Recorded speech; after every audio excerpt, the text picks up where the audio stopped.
Welcome back, viewers. Michael McFarland with Roadrunner ZX. We have the second half of our video with Pete Pontius talking about sales. We hope you enjoyed the first half. If you haven't seen that, please go back and see the first video so that way you know exactly what's going on with the interview. And let's go on and watch a little bit more with Pete Pontius.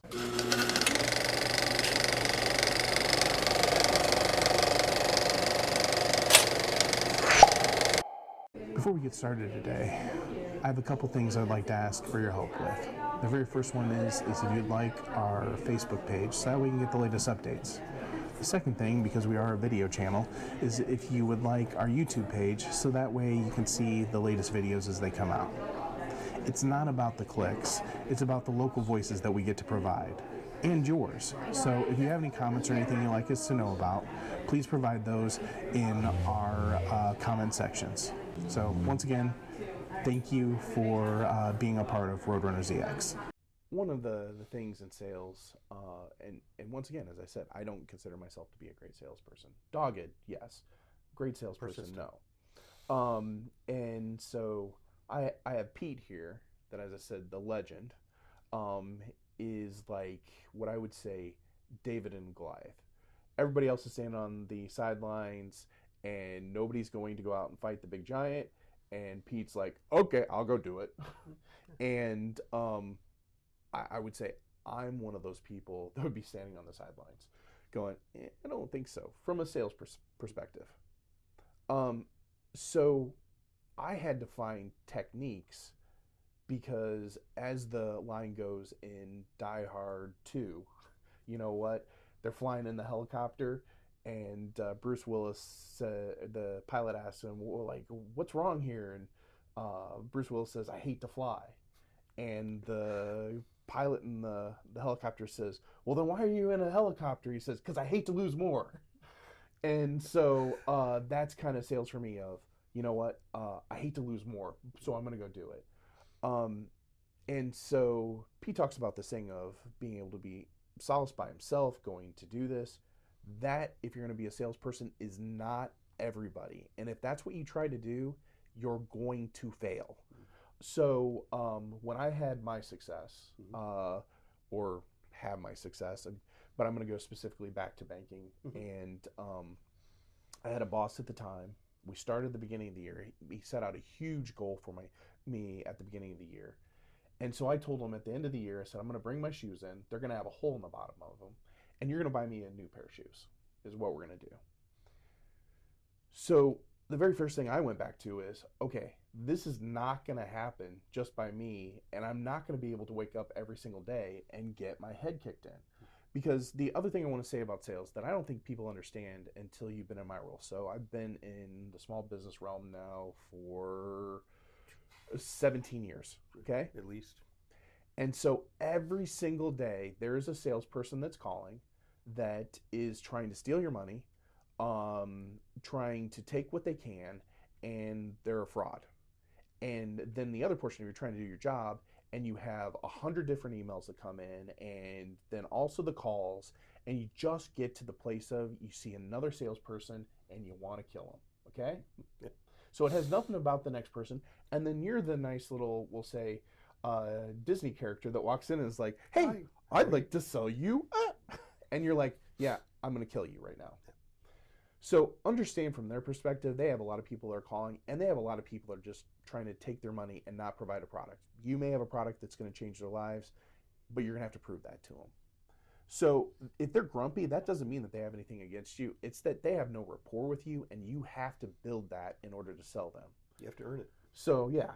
So the one thing I would say is, if you struggle to go through that experience by yourself, find a partner. Get a buddy that you can go out and make sales calls with, because as soon as you walk into that appointment and that person goes, ah, and they tear into you, you walk back to your car with your partner, you sit in the car, and then you both sit there and say, wow, what a jerk. And then the person goes, well, we going to the next one? Yeah, let's go on to the next one. And you go. You do that same experience and you're in the same boat. That's not the David in the room. You're going to walk back to your car, sit there and say, well, okay, let me look at the ones. Maybe there's a nice person that's out here. It's 10 o'clock now. Well, then I have, Well, really by now, noon's almost here. So let me go to lunch. And then after lunch, I'll go make some more phone calls. You never make it to those next phone calls. Yeah, you never make it to the next phone call. So if you want that success, it doesn't necessarily mean that you have to have somebody sitting in the seat next to you. What you need sometimes is, hey, can you be kind of like my sponsor, my counselor, my whatever? So I had that really bad experience. I call you, talk to you about it, and then they say to you, go out and make your next phone call. Yeah, go make another call. Okay, thank you for being my cheerleader. I'm going to do it again. And that's what my success was, is that I had the person in the office and I said, today, we're going to go out and do it. But then, as you know, it gets easier, not just because you've done it, but also from the standpoint you start building up those contacts and the sales start coming in, and then it gets easier. I didn't need my support system. I was just there. I just went and did it. They're kind of like a kickstand. Yeah. You can eventually you kick the stand up and you go, okay, I can do this by myself. Yep. And a lot of it comes referrals.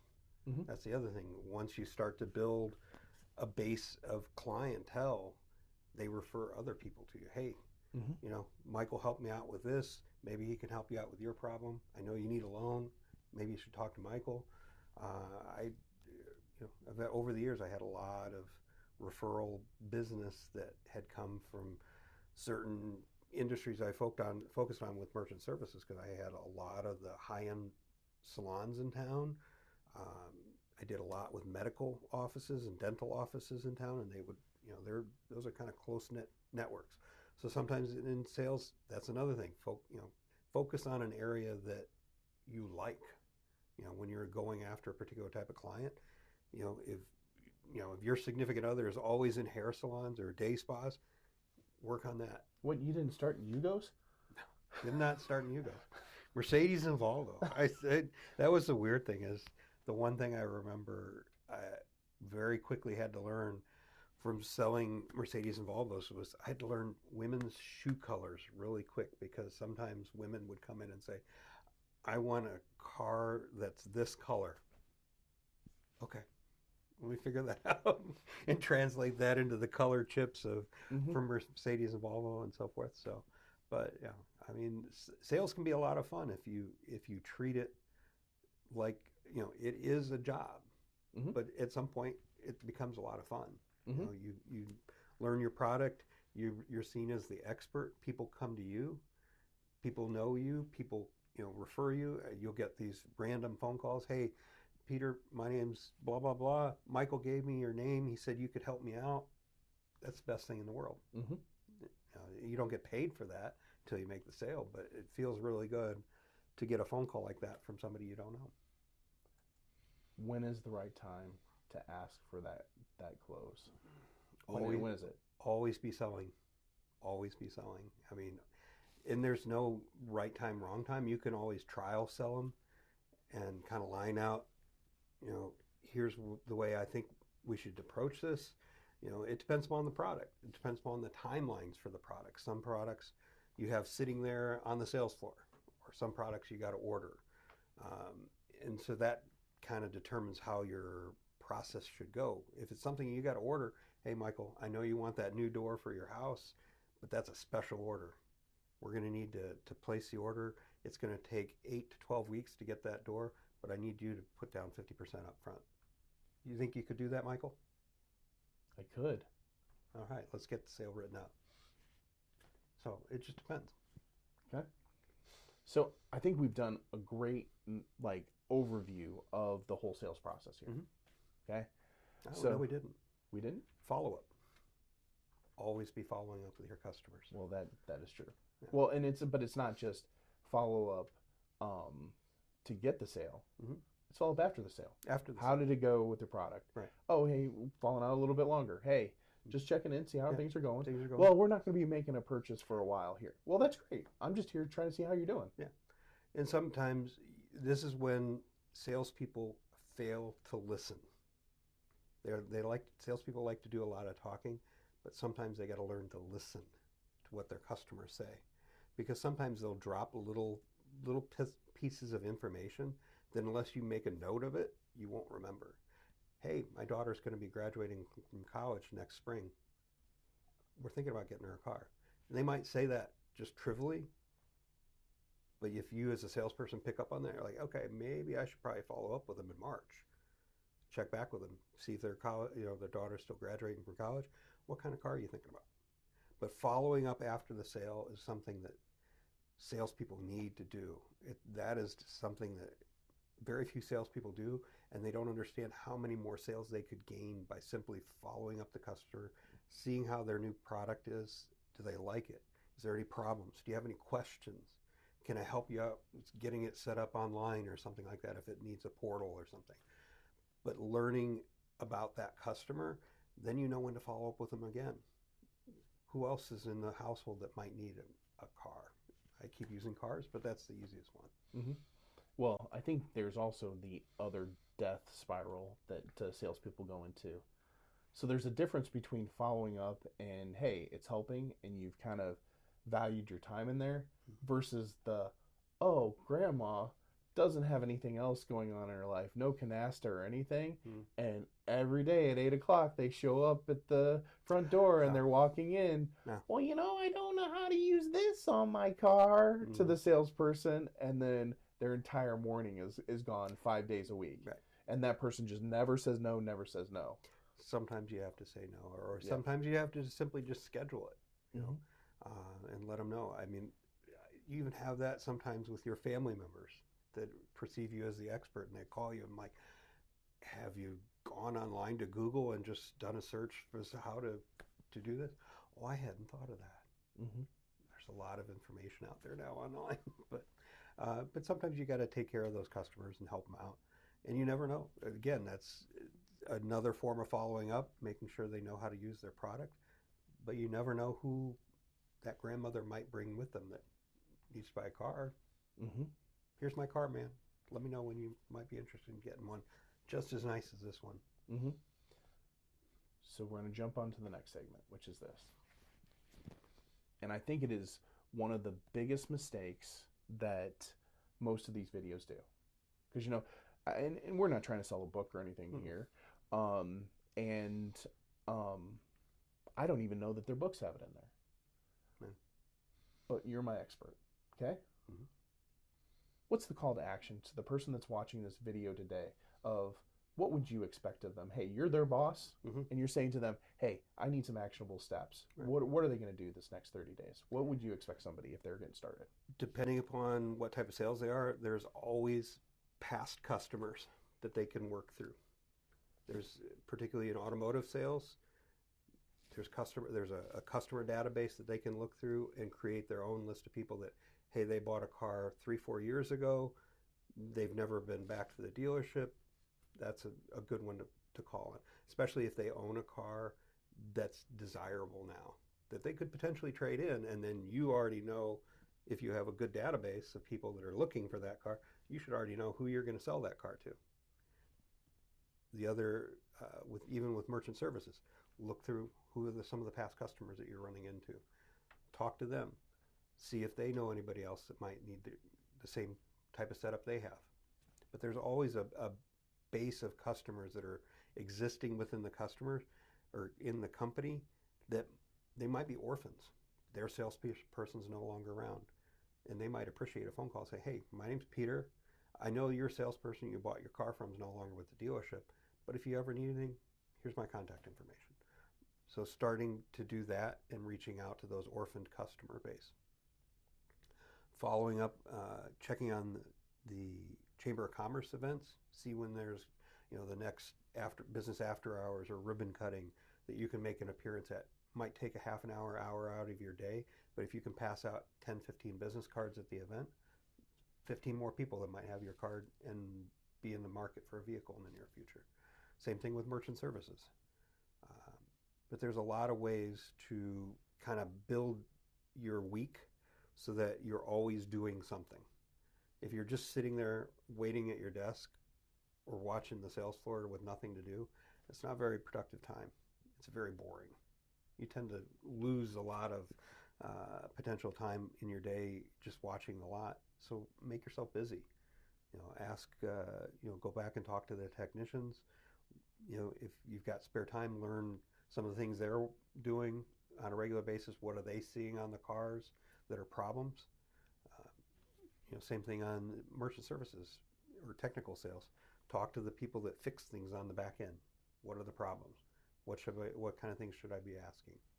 But learning those things helps you become a better salesperson.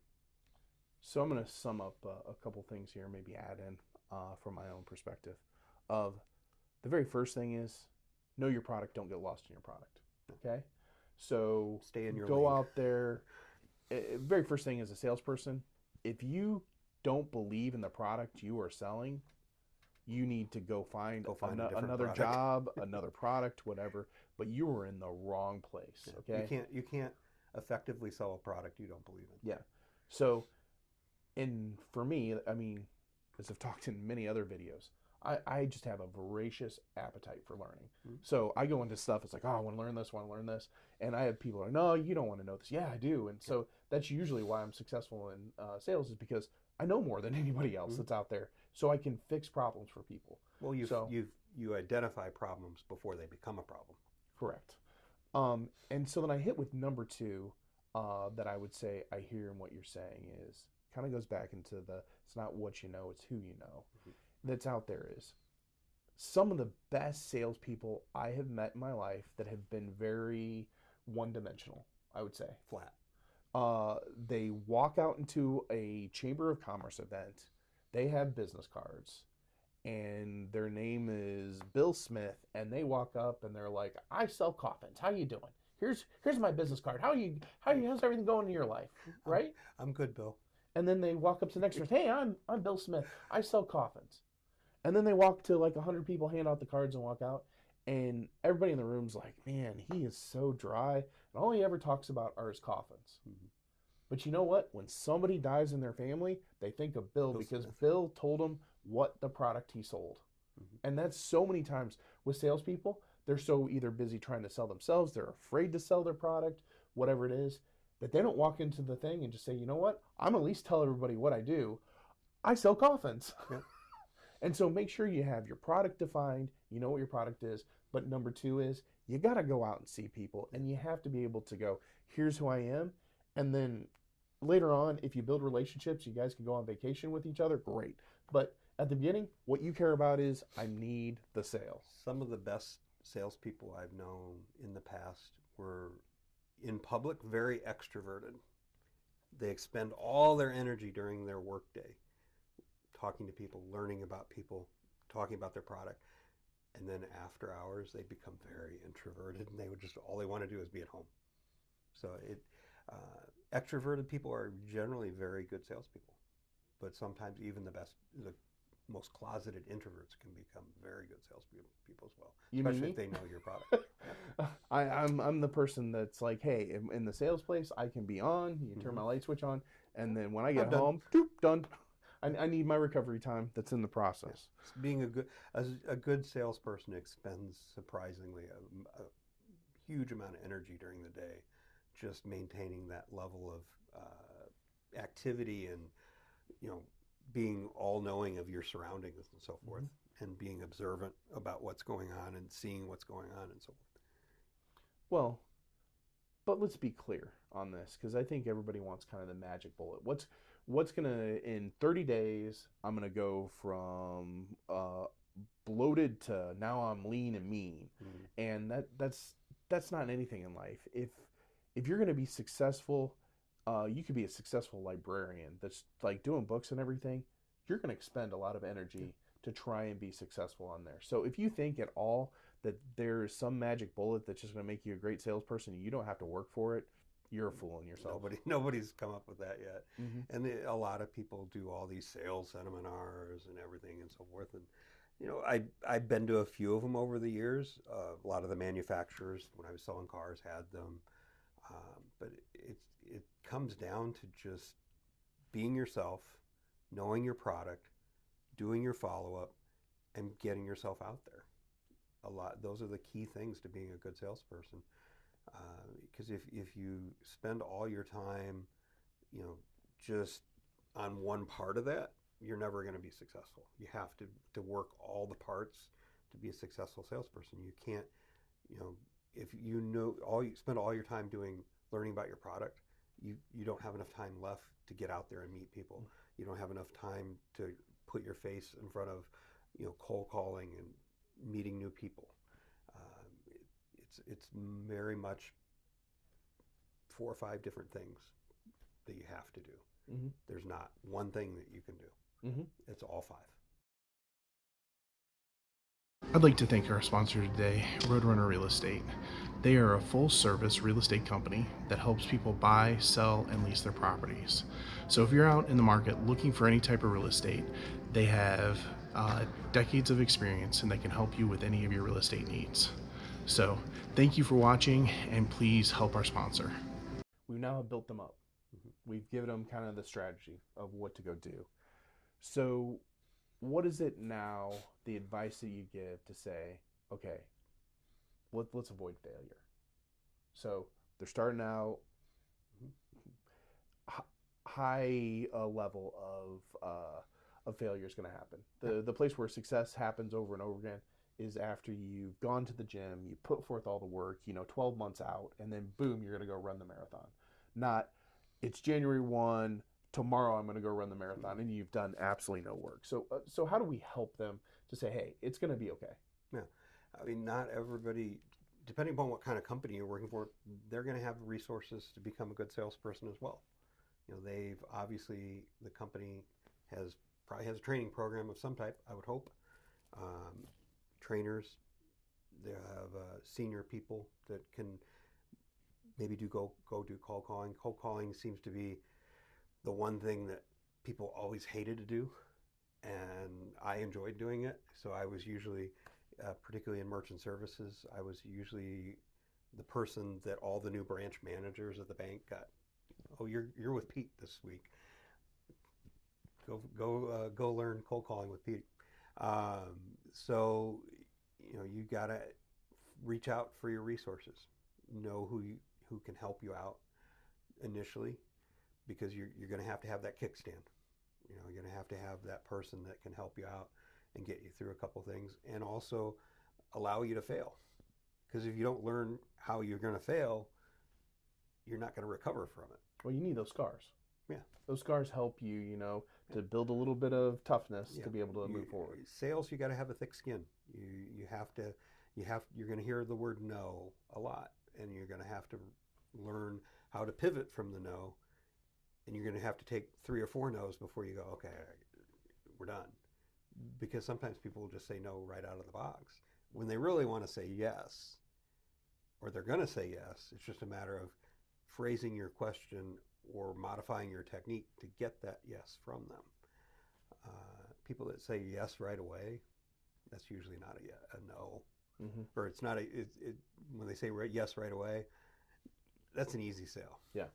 But they accidentally said it sometimes. Well, it means that they were right there at that miracle time and needed that product. Yeah. So, and those are real hard to find. Those are very rare. Yeah. So let's talk about what's your ideal funnel. So if we talk about entire world is up here and it's down. So how do you know you're hitting the ideal customer because you're down at the bottom of that funnel?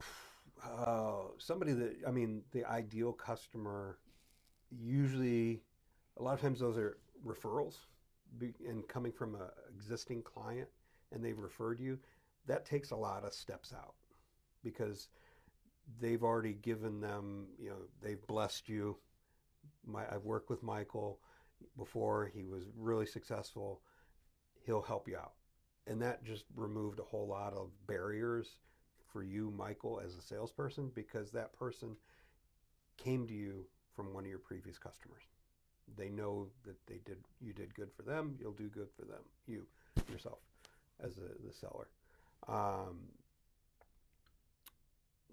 By getting down to that, getting that sale quicker, you're cutting a lot of time out. So you can go work on something else. Those are easy sales. There's not going to be, those aren't always there, but sometimes they, get a couple of them on a month. Mm-hmm. Makes for a good base. The other thing, it depends on the sales cycle, how long the sales cycle is. And that's why you always got to be working the sales cycle, the cycle itself, particularly like merchant services. There's usually contracts involved. 3-year contracts, 2-year contract, 1-year contract. So you got to know when everybody else's contracts is the customers you've been calling on or potential customers you've been calling on when their contracts expire. Because that way you can kind of stage them in ways that you always have a funnel in that particular month. It might not, that funnel might be really big one month and really small the next. But you've got to be making sure that funnel grows and grows and grows as you become a salesperson farther and farther down the road. Mm-hmm. And eventually at some point, not everybody gets to it, but sometimes you just don't do a lot of cold calling anymore because you have a good book of business that you get referrals from. You're well known in the community. People are calling you for your product then. That at that point, you've made it. Yeah. And you're not making cold calls anymore, which is very, very rare. I refer to that as you get to clean air. So clean air, everything's, it's like nirvana. You're in the NASCAR race and you're with everybody else. You're bumping into everybody, trying to get out there so that you can try and win the race. And then if you're lucky enough, just lucky enough, and there are not many that get there, you get up to the front and you have clean air. And then if you do it really well with NASCAR, if anybody knows about the aerodynamics and everything that are out there, you maybe have competitors that are right up on your bumper because if they help you, you help them. Yep. And how many times in life that I have made a referral over to a competitor because it was not the right product for me to sell the person and they were my client and just saying, hey, I'm going to give them over to you because I really can't take care of them, but will you do it? And I said to my client, I'm going to give you the best product, but remember who did this for you. And remember who helped you out. Yeah. And so sometimes I'd lose them, but I'd get a referral back from the other person that would have the same thing. You get a referral back, but then you kept that customer in your pocket because they know they didn't get the product they really need. They got it from you, not really the banker that sold it or whatever it may be, but they'll come back to you because you were the source of information. You knew who to go to. So for that person that's out there, they've gone through all of this. Today they're feeling a little down and they're stuck. Yeah. What's Pete's advice to help them to get unstuck today? Depending upon how long they've been a salesperson, I think usually the one thing to do is go through and review the customers you have sold. Have you followed up with them? Have you kept in touch with them? The other ways I kept in touch with people when I was doing merchant services, my bigger customers, I'd pay them a visit. Even if I was in the market, particularly around the holidays, I might stop in, drop off a bottle of wine, something like that. But I always made sure it had my card on it. The other thing I did when I was in sales, merchant services, I usually attached beer nuts to all my business cards when I was out of the market, not in Bloomington Normal, but when I was outside the market. But touching base with those customers you've already sold, seeing if they need any additional product or if they know anybody.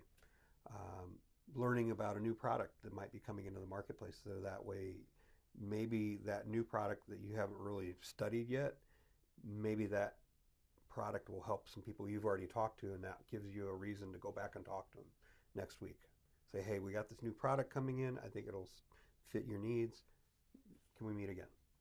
There's always, you always want to look for ways to get back in to talk to somebody that was really not really interested. They're kind of on the fence, but you always want to find a way to get back in to talk to them.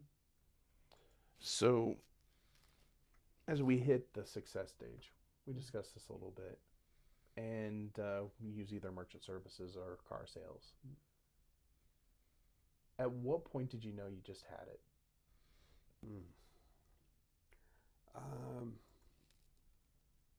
I think in merchant, when I knew I had it, was when the people I work for, my supervisors and so forth, were asking me to go help in other markets, train the new people coming in. I did several, living in Central Illinois, I trained people all over the state, in St. Louis and Chicago. I made a trip out to Pittsburgh. I went down to Florida. So I knew at that point I was doing pretty well, and I was being sought after to go, hey, Pete can go help out and fix this problem.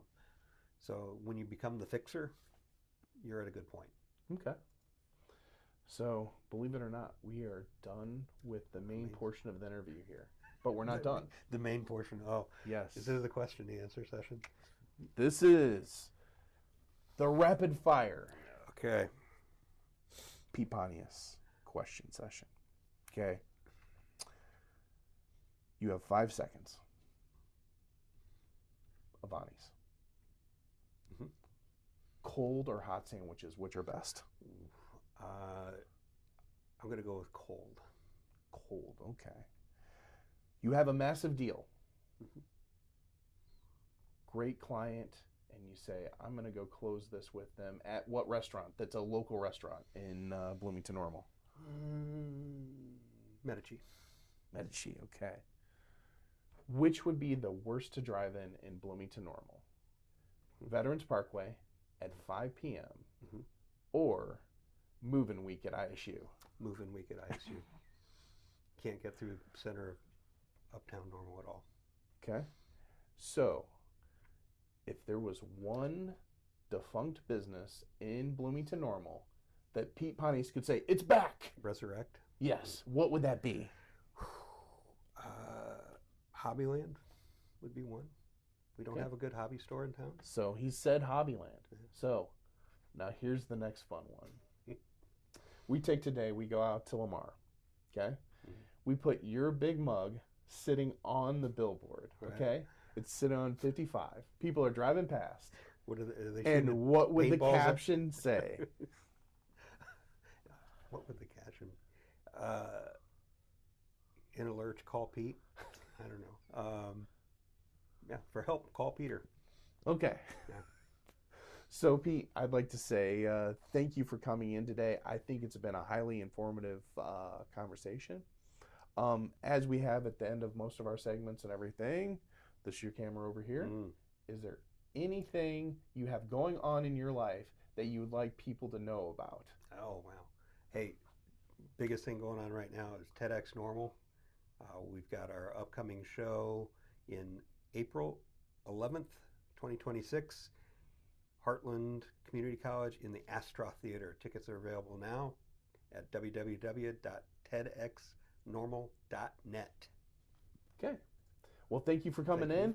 We look to see you. I look forward to seeing you again. Excellent. Viewers, thank you for watching the second half of the Pete Pontius video on sales. If you haven't seen the first video, please go out and watch that. That'll help make the second half make sense. If you haven't done so already, please go out and subscribe to our channel so you get the latest updates. If you have any comments or anything you can give us, we would greatly appreciate that too. But until next week, we'll see you again. This is Roadrunner ZX with Michael McFarland.